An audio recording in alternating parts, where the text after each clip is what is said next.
The meaning of top-of-the-line luxury has changed a lot. There was a time when it meant leather interior, a quiet cabin, a very quiet, smooth ride. Features like head-up display or a large panoramic sunroof defined luxury. Well, that has advanced. We have grown a lot in our expectations of luxury. Now it means fuel efficient. Now it means I spend my time more wisely, not getting gas and plugging in at home. It means that we can be a little more conscientious about our environment. And those are ideas that Lexus has taken to heart in the 2024 Lexus RX 450h plug-in electric hybrid. The Lexus RX 450h is finally here. Lexus announced that they would have a plug-in electric hybrid when they redesigned the 2024 Lexus RX. We first got a glimpse of it in a test drive last year. Finally, we are able to put the plug-in hybrid to the test. So it gets about 35 miles of driving range, all electric. You can turn it on and put it in EV only mode, and it drives pretty much like an electric car, not exactly, but very similar. And you can drive on only electric power for 35 miles. And then the hybrid engine takes over. And we have been averaging on the hybrid engine about 35 mpg, which is pretty admirable for a large SUV like this one. Now, this is a midsize or a compact. It is a 5-passenger SUV, but it is sizable compared to other SUVs in this category. It's tall, but it's also very roomy. The redesign is notable for new headlights and this brand new grille. We have air curtains on the side that help with aerodynamics. You'll notice also there are new lines along the roof line, chrome here, and this dark panel, which is actually glass, and it lends to an airier feeling inside the cabin. The rear end is notable for this light bar and the Lexus name spelled out across the back. This is the new signature of the new design of the Lexus RX. And luxury it is. The Lexus RX 450h is filled with everything you can possibly think of. That 35 miles of all electric driving is just the start. But it also has the top-of-the-line price tag at about $70,000. So clearly you are not paying for electric driving and saving that few cents or few dollars a day on gas, because you'll never make that up. The starting price of the base model Lexus RX is about $48,000. So it's a pretty hefty price difference, but luxury is what you're getting in this car, and it's that time savings and the idea that you can drive most of your miles without using gas. That in itself is a luxury, and that's what this car delivers. What else do you get in the interior of this top-of-the-line Lexus RX? Well, let's take a look. I will say this might be one of my favorite luxury car interiors ever. It is beautiful. Probably not the color package I would choose because I don't really love dark colors, but I really do love these beautiful perforated leather seats, micro suede inserts here that keep you nicely bolstered and sort of hug you as you drive. There's micro suede here on the door. There's even micro suede here on the dash on this insert that sets up the just some really beautiful visuals and frames this open pore wood here.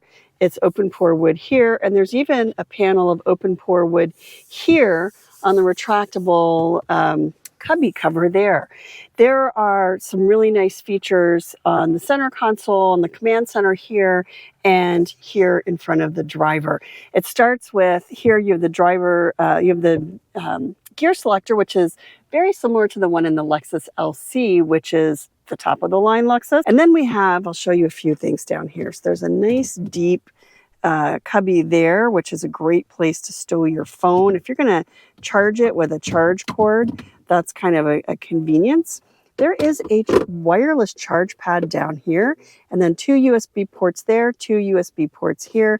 And if I don't want to see that, I can actually close that cubby off with this retractable cover. And then we have 2 cup holders here. And I noticed there's this thing, it says push. And you see that? So if you have an extra deep, extra large cup, you can actually push this side down and it will accommodate your cup, or you can push this button and it will raise up. And then we have just a standard size cup holder there. And then we have some of my favorite features. So auto hold is right there.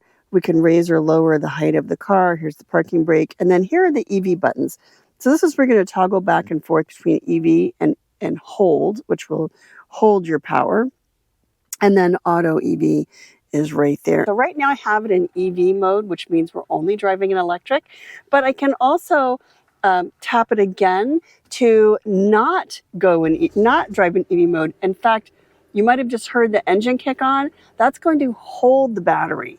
And what that means is it's not going to use the electric. It's going to just use the hybrid gas engine. Well, now I put it back in EV mode, so that should kick off in a minute. And then there's also auto EV mode, and that allows the system to go back and forth and decide what it wants to do. If it's more efficient to use electric or a combination, whatever the most efficient mode is, that's what that will do. Now, I really don't want it in EV. I don't want it in gas mode, so I'm going to turn it off. Did you see that? That is the easy exit, which I can turn on or off in the multimedia system.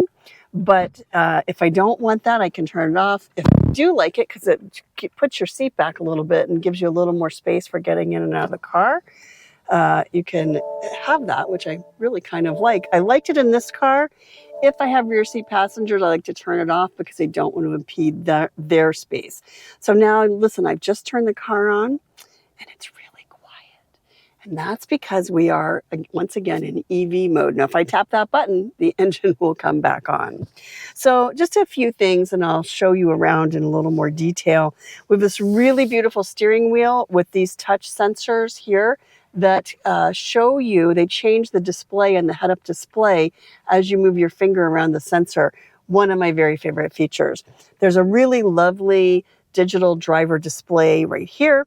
And then we have this large multimedia system, a 14-inch screen that was redesigned for a couple of years ago for the first Lexus models to get their complete update and all new technology. There's a few other things here. Our surround view camera is here, and there's some settings here so we can customize that a little bit. We have a park assist, which can't do it right now. The door is open, but this is basically automatic parking. There is a live view mirror, so you can just flip this tab, and there is the reflective view, and there is the live view. You have every single feature that Lexus could think of to put in this car. Even this. Hey, Lexus. How can I help you? So the assistant, voice assist, is here to give you whatever assistance it can provide. It can turn on and off the climate. It can set the radio station. It can even manage some of the functions in the car, like it can turn on the heated seats. Now, the heated seats, even the heated seats in this car are pretty special. I want to show you something. There's 2 lines right there. And what that means is that this little panel right here underneath the steering wheel will heat up. There's a heat panel there. And there's a heat panel right here. It's cloth, and this will heat up as well. And that is designed to keep your knees warm, so that you're not tempted to turn on the cabin heat and use the battery. So it's a pretty standard line of thinking for electric cars, but it's the first car I've ever seen that's had a panel here for heated seats, which is pretty amazing. So let me show you some of the key functions here. So navigation would be up here. We don't have the navigation package connected to this car. It is a subscription. So if you need navigation, you subscribe to it, and it's nice because then you'll get navigation here in your driver display and also in your head-up display. Some other functions, there's music, there's phone. This is where you can connect your phone. There is vehicle. So this is where you're going to find drive mode. And there's two ways to get your drive mode. Now, I've had it in eco all week because I'm trying to maximize fuel economy and battery usage, but you can put it in sport, which gives you a nice red driver display, or normal, or you can customize it. There are seat controls. Check this out. I can tap this and the rear seats will fold automatically. How nice is that? Now that's something that we saw in the Lexus TX with the third row, but I love that we can do that with the second row. And then if you want to put the seats up, you can raise them as well. I think that's a pretty nice little luxury. So also under vehicle control, let's go back to that. Let's see. So seat controls, drive assist. So if you want to turn on or off any of the active drive assist features, that's where they are. You can set your trip odometer here. And this is nice too, because you can also challenge yourself in terms of battery usage. So I only drove around the corner to this place where I'm shooting this video, and I still have 33 miles left on the range. And by the way, I've been sitting in the car with the heated seat on, and it's quite comfortable. And I'm not using gas. I can also, because it's a plug-in electric hybrid, I can see there's the battery, I can see the energy flow. I can set my charging schedule. So if I want to set a time specifically for the car to charge, I can do that. I can get my all-wheel drive information. I guess that's will tell you when certain wheels are in all-wheel drive. There's my tire pressure alert and vehicle alerts. And then down here is where I can set up some things. So this is where you're going to connect to Bluetooth, general. If you do not like screen beeps, and now you know what I mean. If you don't like those screen beeps, you can turn that off right there. I like being able to do that. You can set your date and time, your keyboard, and your language units. Get notifications. This is where you'll set up your Wi-Fi if you would like that. Sound and media. So this is where you set up your radio stations and your the sound system. You can customize the sound system. You can customize the vehicle. And this customized vehicle is really important feature. And this is where you're going to set your head-up display. So I have like pretty good brightness. I'm going to turn it up a little bit. And I actually only have standard settings, and I want full. So, because I want to see everything. I want to see all the driver assist features. I want to see everything. So then I can also set up my meter. And when I first saw this, I did not know what meter was, but I'm going to show you what meter is because now I know. It is this. And that is the head-up display. And as I swipe my finger around the head-up display, I can see these different features. I can actually toggle to get different displays there. So I'll show you a video of that in action. But that's how you can set up that display. And then I can even toggle through the different things that I want to see on the display here. So let's see. So I can toggle through my display here and get different features on the driver display. So they call that display switching. So that's a kind of a nice detail. So I can customize that a little bit as well. And then I can turn on or off my EV indicator, which of course I would like to have on. I'll show you what that looks like. I can turn that on or off. And I would like to have that on because I want to be able to use the battery as much as possible. And then I can turn on customize my lights, and I can customize the ambient light in the car. And so there are some presets, and they give you all these different preset choices, and then you can also customize it and get whatever you want. I kind of like this purple afterglow color. It's really pretty, and it's actually quite nice at night with the brown interior. So that's the one that I've gone for. And then you can also set your door preferences. You can unlock all doors or just the driver door. when you walk up with your key, either all doors can unlock or just the driver door. This is where I can turn on or off that easy exit, and I can actually customize what I see on these here, and then also over here. And you'll see it shows left side, right side, and then your options, which it also has winter gloves mode, so you can use this in the winter with your gloves on, which is actually really great for an electric car. And then climate and utility. Our climate is standard here, and I can change between front and rear climate. And then I have my climate controls there. And then these dials will allow you to change the temperature. Here's the volume. Here is your defroster. You also have this button. So I can set up my client concierge that will just adjust the climate automatically.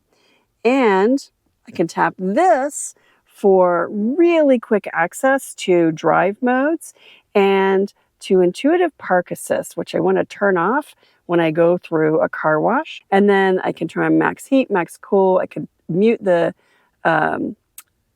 audio really quickly, and then I can turn on or off that rear power outlet in the cargo area. So it's nice that they've set up these buttons here so that we do have quick access to things. Once you learn what's in there, it's nice because you don't have to poke around on the screen or even ask Lexus. If you just want to get to it really quickly, it's right there, which is pretty nice. And then up here, I'm going to show you this because this is one of my favorite features, is the power panoramic sunroof. And that power panoramic sunroof gives us a really nice wide view of the sky and really opens up the cabin. It definitely makes this car feel really luxurious. Rear seat passengers are going to be really comfortable. So first of all, there's a lot of light. We've got little windows back here and a nice open feeling. One of the things that we love about SUVs is we have this open feeling cabin because we're not closed off with the trunk. And then there are plenty of amenities. So it starts with there are air vents here. There are 2 USB ports here, and there are heated and cooled seats. So if someone's a little warm or someone's a little cool, they can change their seat temperature, which is also really great for electric driving because heating or cooling the cabin really eats up that battery range. But if everybody has a heated or cooled seat, you'll get more miles out of your electric range. We also have limo buttons. Limo buttons are these. So your rear seat passengers can move this seat forward or back, and they can change the position of the back just using these buttons on the side. So that's kind of a nice detail. There is a armrest here in the center with cup holders and even a little cubby. So you can leave something like charge cords or small things here stowed right in the armrest for your regular backseat passengers. These rear seats are beautiful. They are the same leather that we have in the front seat, perforated for heating and venting, and with the micro suede sides, bolsters. How are they going to be for child passenger car seats, you ask? Well, let me tell you that there are 2 full sets of latches. There's a lower anchors. There are lower anchors here, lower anchors here. The center seat is pretty wide. It's not super narrow, so you would be able to fit a booster or a third car seat here, I think if you needed to, as long as they're slim car seats. And there's plenty of legroom. So if you needed to put rear-facing child passenger car seats in here, you should be able to, certainly behind the passenger seat, but probably also behind the driver's seat because it is a really nice wide space. I don't have my measuring tape, but you need about 36 inches, and we have more than that. And this is set for me. I'm 5'8". So I'm very impressed with the legroom in the rear seat of the Lexus RX. So Lexus actually gives a pretty good setup for installing kids' car seats. So the latches are really easy to reach. They're right there. They're not covered. You can easily see them. The door opens nice and wide. It's not exactly 90 degrees, but it's pretty close. And then our Diano seat fits nicely in here. Notice that we've got it nestled in pretty tightly. It does not overhang the seat. And then there's a button here on the side that we can use to recline the car seat for a nice tight installation, or if you want a little extra recline for your kid's car seat. This is the setting behind the driver's seat. This is set for my driving position. I'm 5'8", and there's plenty of room not only for the child to get in the car, but for me to pass through as well if I need to get into the middle seat. Now, this is our forward-facing car seat. A rear-facing car seat is going to go over here on the passenger side. Let me show you what that looks like, and a little magic that makes a rear-facing child passenger car seat fit even better. So this is our Britix. It is a little bit larger, and it still fits pretty nice and snugly in this seat here. Now, I will position this a little bit like that so that the seat is balanced. I have a little gauge over here that shows me when the seat is balanced. Okay, so now it's right where I want it. And this seat is actually set for the front seat passenger to have a fair amount of space and legroom. And I've got a nice like 5 inches here between this seat and this seat. So I could actually even recline this seat a little bit more. Here's the magic to life in this car, is there is a button right here on the side of the front passenger seat that allows me to move this seat forward or back. So I can actually put it back a little bit. I can actually move it backward. I can move it forward. So while I'm installing a child passenger car seat, I don't have to run back and forth between these two seats to make sure that I've got everything where I want it. I also have this button here that allows me to recline this seat. So if I have an anti-rebound bar here, I can position that even a little more tightly, and I can position this seat a little closer if I want to, if I really need to get that, that nice solid recline. I can position it even more and still not be touching this front seat. So we have a really nice wide setup for installing child passenger car seats. Will you fit more than one? You could fit a third seat in here, a slender one. There definitely is enough space. We can get the armrest open, but that's about, you have about 18 inches, and that is it. In fact, let me get my measuring tape. So Lexus does a great job of giving you plenty of space to get the car seats into the car, getting the children into the car seats once the seats are installed, and giving you lots of options. You can fit 1, 2, or 3 car seats. But exactly how much space are we talking about? Well, let's put the measuring tape to work. So I have this seat reclined just a little bit, just for what would be comfortable, and this seat, the front passenger seat, is set for a reasonable amount of legroom, and we have 36 inches seat to seat.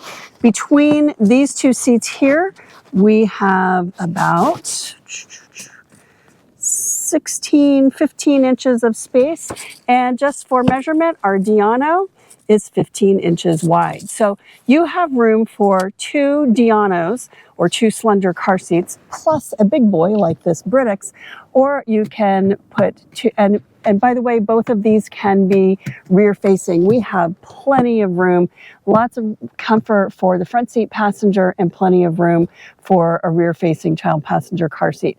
So now the only question is, are you really going to spoil your kids with Napa leather and micro suede?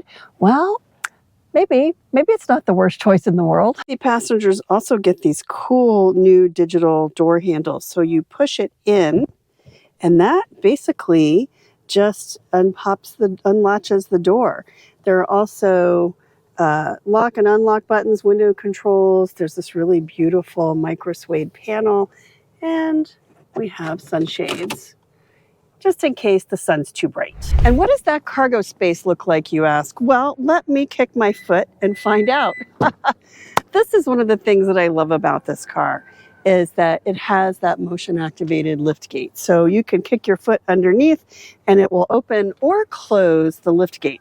We have a lot of cargo space. It's quite ample. There's a cargo cover here that you can stow underneath the floor. There are buttons here for folding the rear seats down. And then there's a little cargo area under here and even a little more under there for things that you need to leave all the time. The charge cord actually goes in here right now. It's in my garage, but that's where the charge cord stows. And you should leave it there so that you're never caught without one. In the event that you want or need a charge cord, you'll always have and it's just a standard household outlet cord. So you'll always have that. And how is this for tailgating? Well, I'm going to say pretty good. In fact, I love the size and the shape of this because the top is over here and it extends out. It's great for tailgating. So I can lean pretty far back. I can go almost all the way back in here without hitting my head if I want to sit in the rear for tailgating.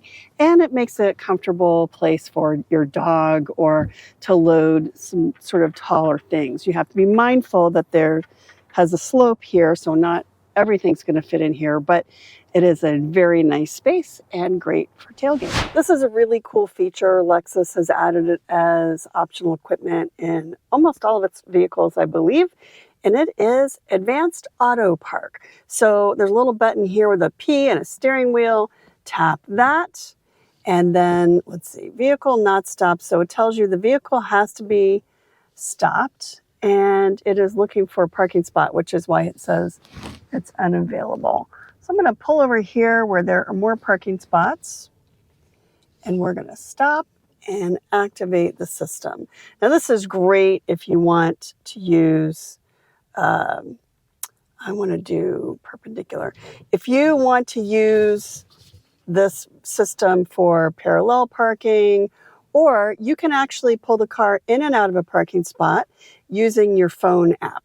Now I don't have the phone app available to me, so I can't really do that, but you can do that. You can pull the car in and out of a parking spot just using your app. We are going to do perpendicular. So now I'm going to start, and the car is going to do its thing. It's going to pull forward, and then it's going to reverse into a parking spot. So you can see here, it's outlined in purple, the parking spot it has chosen next to that Jeep. I can see everything on the screen here and in my mirrors. And it's important that you're paying attention. Don't be trying to send a text while you're doing this, because you don't want to hit something. But it's that easy. Once you get the system down, get the process down, it's pretty easy. And if you like to back into a parking spot but are uncomfortable, as many of us are because we don't do it very often, the system does it pretty flawlessly. And it's also great for parallel parking. I can also use it to back out of a parking spot. So if for some reason you're a little nervous to back out of a parking spot, it will do that for you. You do have to have the brake pedal, now let's see, pressed in order to start. Okay, so I've just taken my foot off the brake. Now it's check path of vehicle for safety. Okay. And now it's going to move forward a little bit more and take me on my journey. How great is that? You can exit by moving the steering wheel. Okay, so now that we've got the path that we wanted, now I'm in control once again. It's a pretty nice feature. It's a little novel, maybe more of a fun little party trick than it is super convenient, usable technology. But as we move closer and closer to semi-autonomous driving vehicles, it's a detail that will help that happen. So you might think about, as you're walking out to your driveway, pulling your car out of your garage. Or if you have a really tight garage that's difficult to get out of the car once you've parked it, ask me how I know. This is a great piece of technology for that as well. Don't you love how quiet that is? I do. Now, we are in a parking lot. I'm about to get out on the highway, and we will hear more. We'll hear the tires, we'll hear other cars, we'll hear wind noise. But let's see just how loud this car is. The Lexus RX 450h, which is a plug-in electric hybrid. We're on day 6. Started my drive over to my daily workspace, and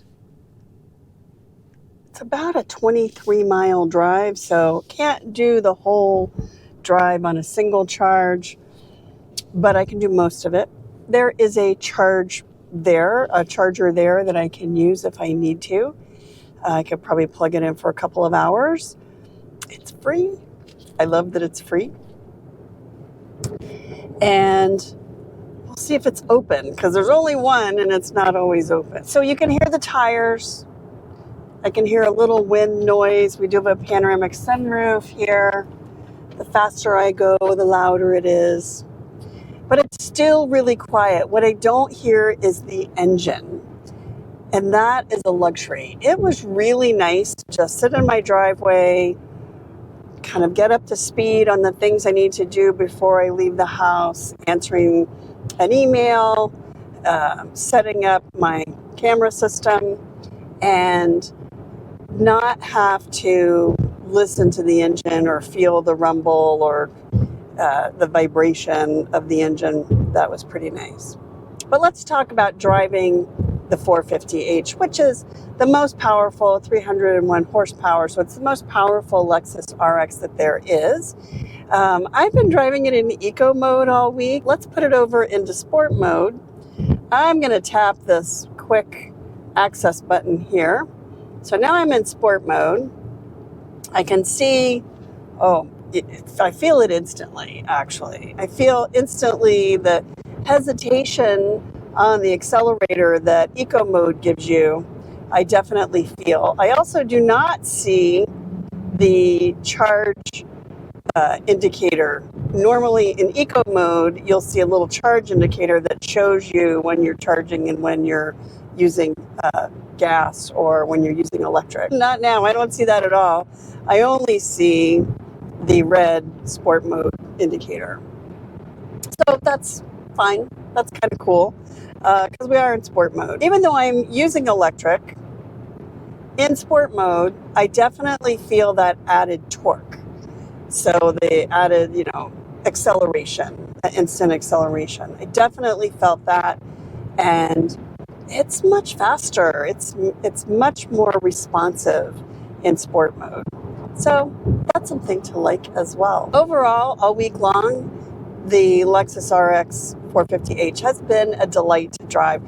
I'm going to give it more props for this beautiful cabin and feeling like I'm in this luxury bubble than the engine and maybe even the electric experience. We don't have regenerative braking, so if you want to reclaim any of that battery range, you really do need to be in eco mode and be conscientious about when you're lifting off the accelerator and adding energy back to the battery. It does do that, but it doesn't give you an external way of assisting that, a paddle that you can pull or a regenerative brake setting that you can put it into. All you really can do is put it in eco.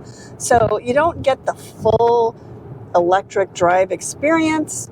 I would love a little bit more of that, because even if it's, probably the reason that they didn't do it is it gives you negligible results. Sort of like going to the gym and running a few miles on the treadmill, and then you go, wow, I could eat like a bite of a hot dog. That was not very helpful. And that's often what regenerative braking is like in terms of the paddles. If you have true one pedal driving, that will definitely give you power back, but at a much lower rate than charging it at even a level 1, which is a standard household outlet. So it's not super helpful, but it's better than nothing. And it can help you stretch that range, which I would appreciate, because I have a 50-mile round trip drive and 36 miles on the range. If I could add like 5 more miles, then that's, a little bit less time that I have to spend at a charger and less gas that I have to use. So because I have a long commute, I would really appreciate that, but it's not something I get. So now let's go back and put it back into eco mode because I want to be charging, always be charging. So now I can see, I let off the accelerator and I can see a little bit of a charge bar there. And if I let off going down this hill, maybe even a little bit more of the charge bar. So that's kind of nice. Now I've got cars coming up behind me, so now I have to speed up a little bit. So that's not great. I probably shouldn't be in the left lane. I probably should hop over into the center lane, and I'll probably get a little more regenerative braking there, because with cars in front of me, I will need to slow down as they slow down. So that could actually be not only a avoiding a speeding ticket strategy, but also a enhancing your regenerative braking strategy, as long as you're not annoying people who are behind you by constantly slowing down.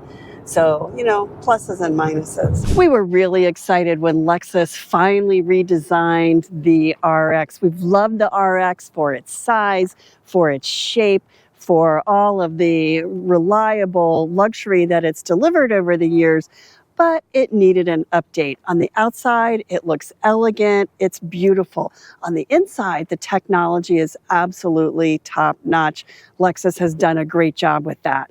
In the RX 450h plug-in electric hybrid, which is the top of the line, the luxury is over the top too. From the micro suede inserts to the self-parking feature to the overhead panoramic sunroof and automatic folding seats, Lexus has delivered everything they can possibly think of in this top of the line, over the top luxury plug-in electric hybrid.